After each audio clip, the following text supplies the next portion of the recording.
Hello everyone, welcome to Classic Reddit, where real humans read real Reddit content.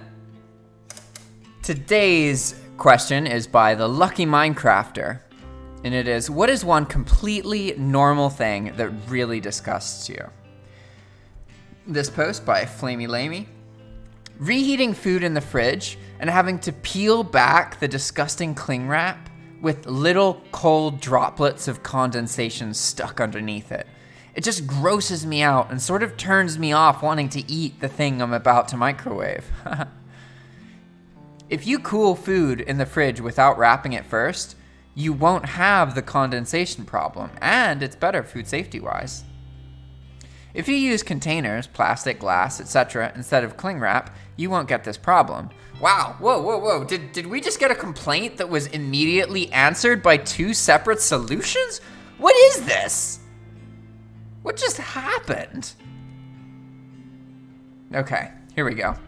This by Lost Condas. It's so dumb, but the way some people pronounce their S's drives me insane. I feel like there is a spectrum for the S sounds. On the far end, you've got a lisp. Somewhere in the middle, you've got an average sounding S. Then, way on the opposite end, people pronounce their S's with this resounding zing that just pierces straight through me and stabs me in the eardrums. Long story short, it hurts my ears when people's S's are too S-y, I guess. I'm probably nuts. A reply to that? There's this weird pronunciation thing that is happening with the S sound in the United States. It seems like it started on the East Coast. That is, words that start with S, like strong, people use an ASH sound as pronounced in sugar. Strong. Sugar. So strong. Oh man, I hate that as well. It sounds like they're forcing air between two teeth, and it just has this horrible nails on a chalkboard sound to it. Yo, why are people hating on accents? That's a dumb thing to hate on. Everyone speaks differently. Everybody says oh man. Anyway, I think I get what you mean. A very sharp S sound when they are exhale super forcefully but quickly. I've noticed it a bit more in some German speakers learning English. The worst are those piercing, really high frequency S sounds the girls make while talking. Soggy food in the sink. Also wanted to add, whatever that nasty that gets on old shampoo bottles that have been sitting in the shower for too long. So fun fact, I work in a kitchen. I can do everything in there just fine, but I prefer to do pot wash. Since I'm getting the same pay as everyone else, but all I do is wash everything up and dance to music whilst everyone else stresses about the food. Now, since the kitchen doesn't have a plug or a strainer, a lot of the food ends up in the sink. The sink can be full up to my elbow, and most people will not touch it when it's clogged, but I'll happily do it for whatever reason. Yet, when it comes to doing it in my own house, you bet your ass I'm not touching that food.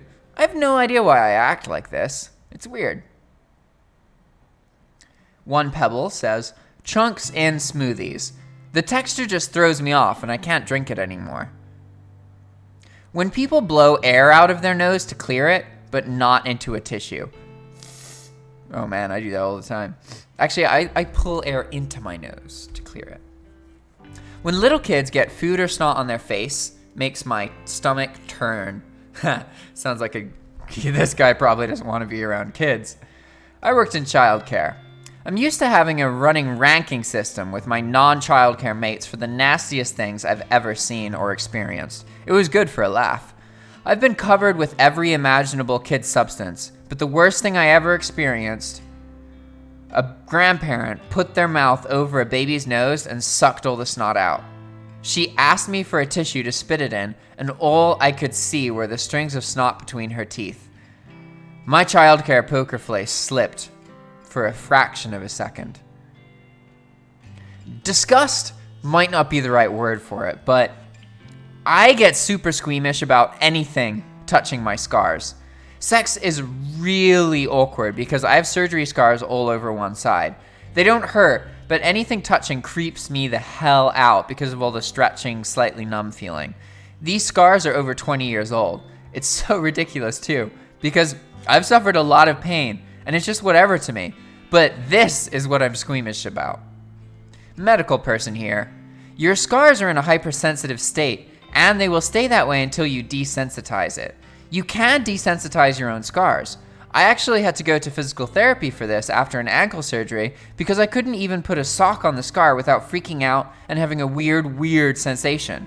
You can desensitize the area by gently rubbing over the area with blankets, dry towels, etc. It's a matter of calming the nerves down. The longer you avoid doing this, the worse it'll be. And in the case of 20-year-old scars, it may be irreversible. I don't like it when people touch my scars either. I'm not thrilled when I catch someone looking either. I get it. Fat and meat. This pisses off my brother because that's the best part of the steak. I usually just remove the fat part and feed it to my dog. Something about biting into a glob of pure fat just makes me gag. Finally, I'm not alone. When I eat pork, I always choose the piece with the least fat, and I always cut the fat parts out. I think I leave at least 1/3 of it because of the fat. At least my dogs appreciate it. That is the only thing in the world that kills my appetite. I can be deeply disgusted by something and still stuff my face because I love food, but I could literally be starving and still instantly stop eating if I bite into a fatty piece of meat. I love dogs. I hate being licked by dogs. Dogs trigger my extreme hatred for mouth noises. Oh, if you don't like mouth noises, a dog is gonna, That's why I refuse to own any. I can't stand it. Man, what kind of life do you live if you refuse to have a dog specifically because of the noise they make with their mouth? That seems oddly specific. It seems like an oddly specific reason to not do something that could bring a great deal of joy into your life. But hey, to each his own. My friend has 2 very lovely dogs that I adore. But one of them loves to sneak up and slurp your hand while you're not paying attention. Just standing, doing something else, and I hate it. I feel the same. I think I'm the kind of person who loves dogs owned by someone else. I find them too messy and smelly to actually live with myself. Yeah, that's reasonable. Dogs are messy and smelly. Humans are too, though. Finally someone else. I adore dogs, but for the love of God, please don't lick my face. Yuck. Psh, y'all humans have a misunderstood, y'all humans are ignorant about the amount of bacteria on your hands and shit. If you're worried about a dog licking your face, dog tongues go all over the place and in butts, but you go to the mall once and touch a couple bathroom handles and shake a few hands, your hand's way dirtier than your dog's asshole. This post by Pancake Bird Powder 74. Ham. Like the type you make for ham dinner and ham steaks. I can eat bacon just fine, but other kinds of ham, it makes my stomach turn. One time I got seasick after eating ham. That was probably 13 years ago. I'm still all set on that entree. I love bacon, but I hate ham.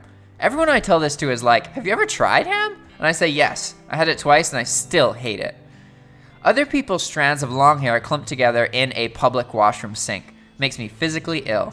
Same. I'm a nurse. I can do pretty much any gross body byproduct, but long, wet hair makes me gag. Same for me, but with dating. I don't get the hype, and I don't see myself dating anyone anytime soon. Dating is disgusting. People smacking their gums while eating. Also, weird over-exaggerated mouth movements. People picking up mugs with both hands, and exhaling audible after every sip drives me insane. What is wrong with people? Have you ever been in the winter and you're fucking cold and you have a nice mug of something that's hot, but not so hot that it hurts, because when you're cold, you really just need something warm to feel like it's hot. Some nice warm tea.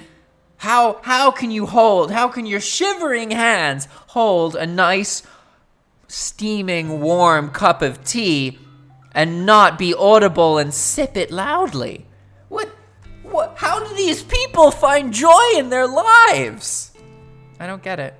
Oh man, I used to work in a restaurant, and when I was drying dishes in one of the back rooms, the chef would come in and have their meal, and I swear those guys ate more noisily than pigs, smacking their lips, slurping, chewing with their mouths open. It would fill me with the most intense disgust and rage. I would put earphones in and just blast metal to drown out the sounds of them eating. Oh man, you would hate my roommate. This pandemic has almost made me kill him.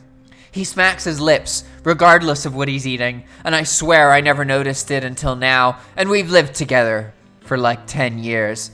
He also somehow scrapes the tines of his fork on every plate. Good Lord, I was about to type this. A bunch of my family do this, and they don't realize it, but it is my nails on a chalkboard.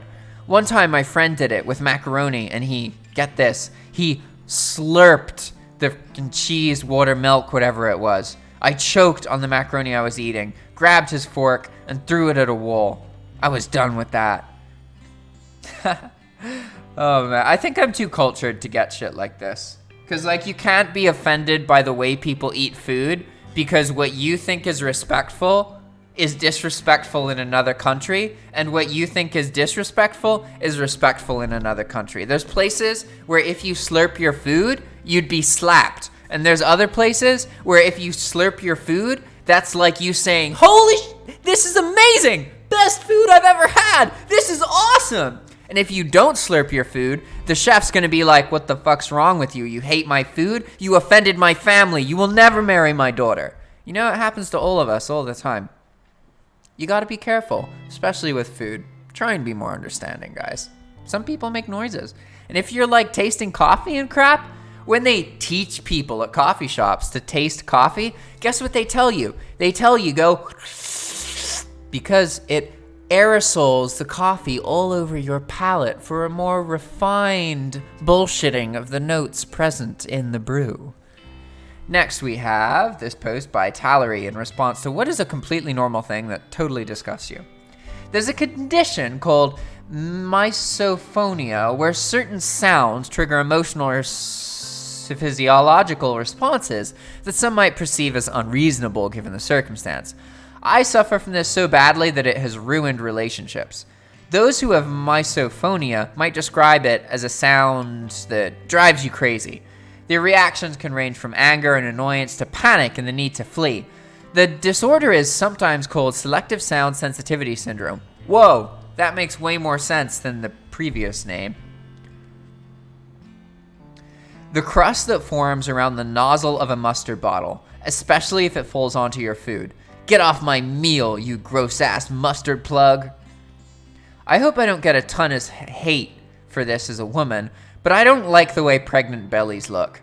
I'm talking about the ones that are 8-9 months along. Pregnant women are beautiful. It's just their bare bellies that creep me out. Something about knowing there's a whole ass grown human in there just gives me the heebie-jeebies. Gross. I don't dislike them, but I understand what you mean. Especially when you can see their stomach move when the baby moves. Aliens!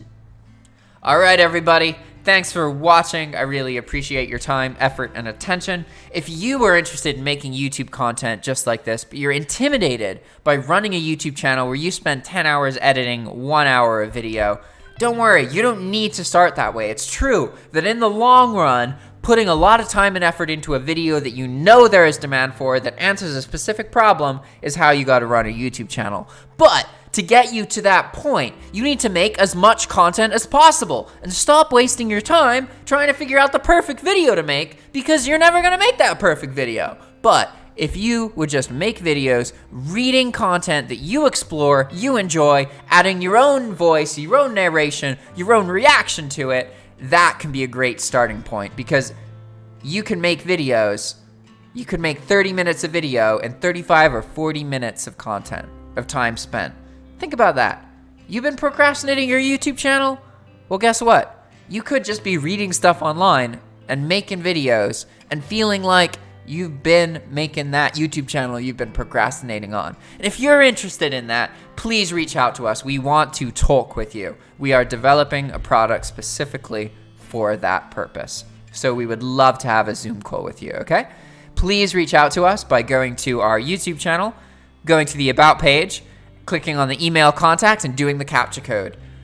Reach out to us there, and let's get started talking.